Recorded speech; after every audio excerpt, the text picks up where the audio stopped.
the back who don't know how to tell the time.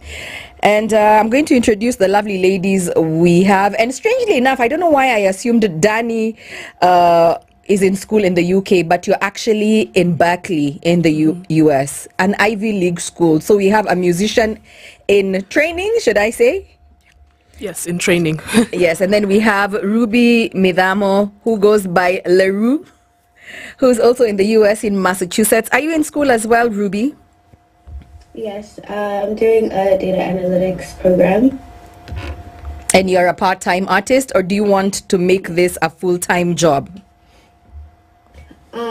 It's something that I'm really passionate about and I really do enjoy. It's an avenue where I feel very fulfilled, so definitely yes.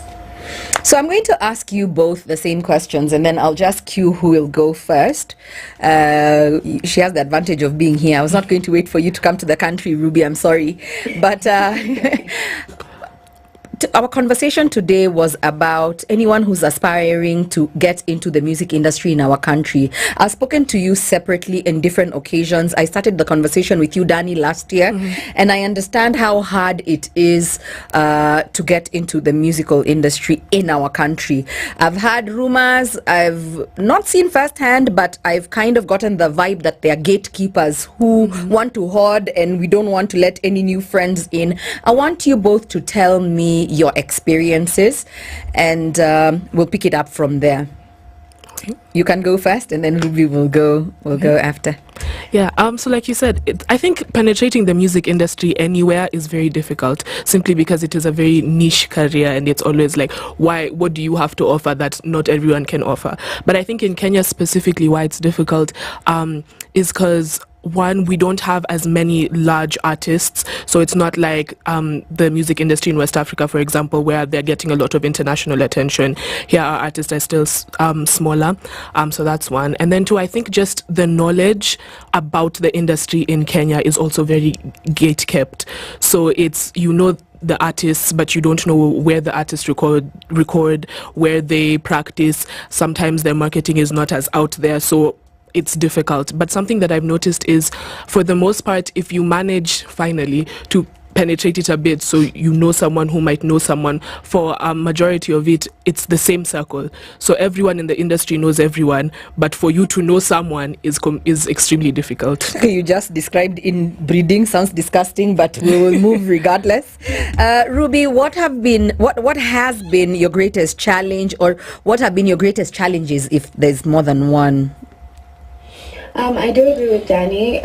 Being an artist in Kenya or in the creative community, you do need to build community. You do need to find people who are talented in different ways, videographers, photographers, because being a musician is like, it's a big establishment type of situation, because like you need to film, you need to have studio time, photo shoots and all that. So you do need to build community and a group of friends who you can be able to support each other. But at the end of the day, people do want to gain like financial stability from their creativity, which becomes an issue because there are not too many avenues for you to be able to pursue that or get reimbursed for whatever it is that you put out.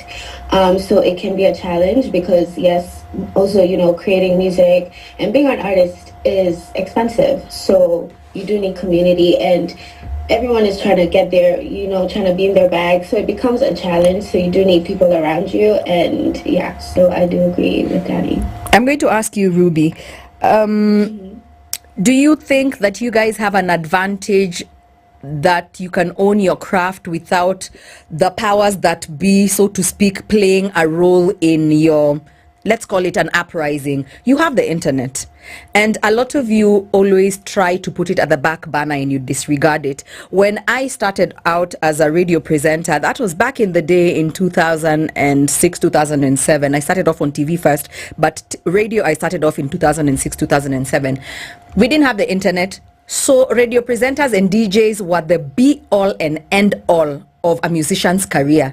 If I said, I'm not going to give you the opportunity to have an interview, let's say on the station, damned, you just go and with us somewhere away and just, I don't know, where musicians who aren't given the chance go to, but that's where you are sent off to. And that's the reason why the conversation started, that many radio presenters were getting money under the table for airplay from musicians, many DJs and the DJ stables. Do you think now you don't have to go through the same blood, sweat and tears because you have the internet to your advantage? Let me give you an example. You have music that's already on the internet, both of you on YouTube. It might take you longer, but you can just start building your small community, trying to pass on. Before they would pass on CDs, sometimes the musician would leave and if someone just tosses it in the trash. But you guys have the advantage of, you don't even have to get the love from home, for instance. I believe something is good, and it's universal. So you can build your own community from the US, you can build your own community. What do you have to say about that? The internet as a tool to aid upcoming musicians. Are you using it fully to your advantage? Do you think there's still hindrances? You still need mainstream media like, let's say, SpiceFM for your musical journey? What do you have to say? It definitely begins with the artists, like how badly they do want to get their music out there. So they have to motivate themselves to get on all these different platforms and, you know, build a brand within themselves so that they can be able to be relatable to the world, being authentically themselves. So the internet is a very good platform for you to take advantage of and to be able to gain that community of people who appreciate your art, who are ready to receive your music, and then in turn you will start to, you know, reap the fruits of your labor, because it does take time. You need to build your community, you need to establish yourself, your sound, how it is that you want to present yourself to the world, and then it'll come in.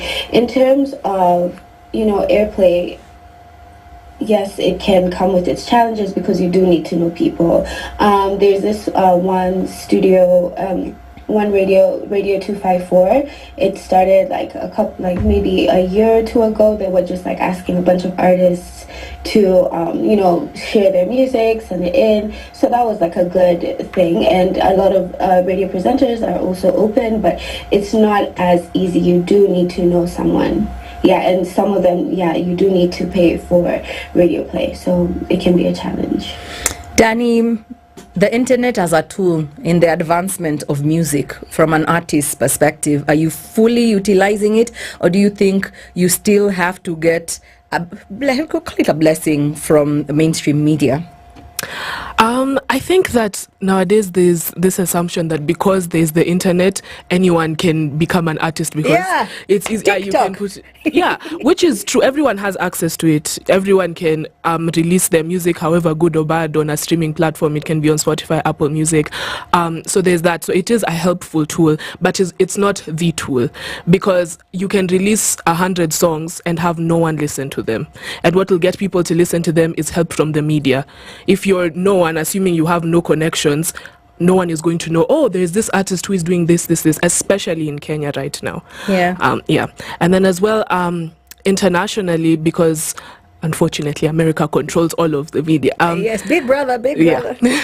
There's I think sometimes why artists like on the continent struggle is because international labels are usually only interested in African artists if they're making African music. So if you're an Afrobeats artist, or if you're an Amapiano artist, not pop, not R&B per se, it's more of, you know, because they want that cultural identity to be attached to your music, which isn't, it can be a good thing and a bad thing. One, it can make you different, but two, what are you going to do to develop the artist that is from Africa, but is not an Afrobeat? Exactly. Yeah.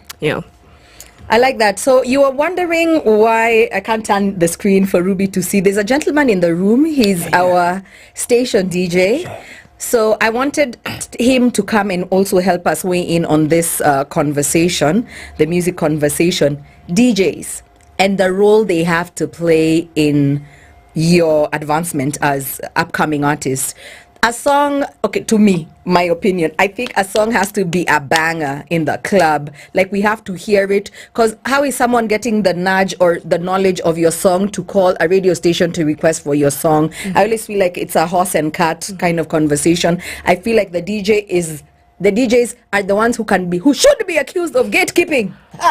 Because they're at the door. Yeah. They're at the door. They're the ones who make a hit a hit. So I wanted DJ Absolute to tell us first if you've had rumors of guys being greased, being given money. Maybe I brought for you your new customers. You never know. Your new client. I'm joking. My bosses are listening. No, we don't pay. We don't charge for conversation. Anyway, there are DJs who have been greased. I know a few industry people who are DJs who have been greased so that they can play guys' tracks on radio. But also that DJ does not guarantee you the listenership that you want. Kitambo DJs were very hot. By the way. Lost Boys produced a jam before even going to the radio station. It's normally had in a party. Yeah. A lot of songs before these guys come to radio station, they'll be had in a party. And guys be like, to kind of gauge the crowd reaction. Exactly. And if I play the first time, guys are like, yeah, okay, that's a nice jam. Now I'll play it again and again. And in every party where I'm going to, I'll play that jam until it's known. Yeah. So from there, maybe the artist is known, and then you play areas where guys of influence also come.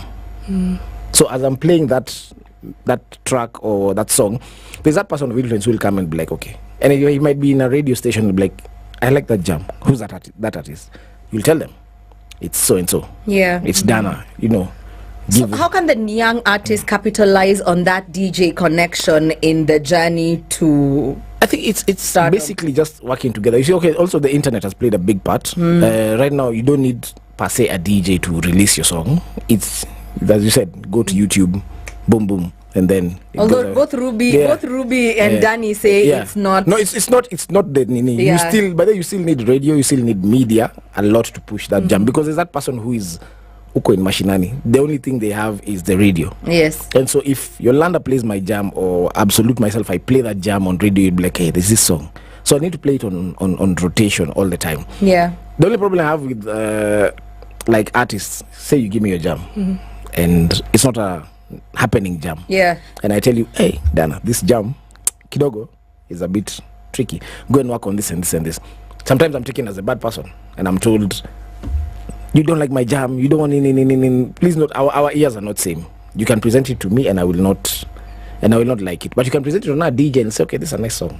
Let me play it. So it's a tricky balance in terms of which ear is listening to you. Which ear is it mine? Is it but as artists and DJs and presenters, we all have to work. We'll have to work together. Yeah, as opposed to just being, hey, I'm the one who's making this person a star, yes, or you're the one making them a star. If we work together and if we felt a song, just play it. But if it's hot, it's hot. Yeah. There's no two ways about it. Play it. What are some of the areas do you think that can be improved, Ruby, in the uptake, like of new artists? Of course, no one's going to roll the red carpet out for you. Princess Ruby has arrived. You understand? Like, that's almost wishful thinking. But what do you think? I'm asking you to call us out now. Like, what do you think? What are some of the things you think we would do intentionally to upcoming artists? If you had a magic wand. For upcoming artists, just giving them a platform to showcase themselves, to not only have platforms for established artists, because as much as you're talented, I've seen, like in some of the festivals and concerts that have happened in Kenya, the people that are opening for the artists, some of them, yes, they're amazing, of course, they're all talented, and then on top of that, they also have clout, meaning like they have like a large following, they have an established fan base, which is great, but then you also need to open that opportunity and open that stage for artists that are just as good but they're also coming up. So having a platform for both established and up and coming artists would be a great deal. And if artists do need to seek the information themselves, but if there's people in the industry who have something to share, having workshops for up-and-coming artists, hosting open mics for up-and-coming artists and stuff like that. And another tip I'd give for artists is working with distribution companies to distribute your music on different platforms like Spotify, Apple Music, and also have it playlisted. Because the good thing with playlisting is it goes into editorial playlists. You can also do it yourself as an artist on Spotify for artists or Apple Music for artists, so that you can get your music on different playlists. Listeners who don't know you, but they'll get to listen to your music, and then you gain more listeners on your different platforms.